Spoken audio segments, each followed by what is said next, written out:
Today, I'm going to show you how to find when you joined LinkedIn. I joined LinkedIn in November 30th, 2007, and LinkedIn has changed so much since then. So how do you find it? So you first go to your home page on LinkedIn, you click on the Me, and then you go down to Settings and Privacy.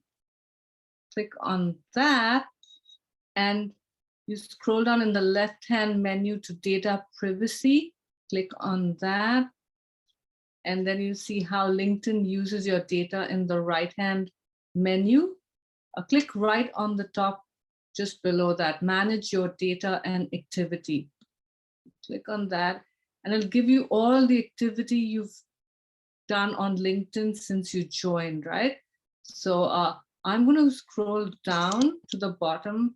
And because I've been on LinkedIn since 2007, I have tons of pages of my activity. So I'm going to go to the very last page, and then it tells me right at the bottom, you joined LinkedIn, and it gives you the date, November 30th in 2007.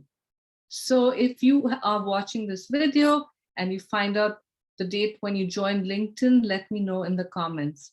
All right, thank you so much for listening, and I will see you soon. Bye.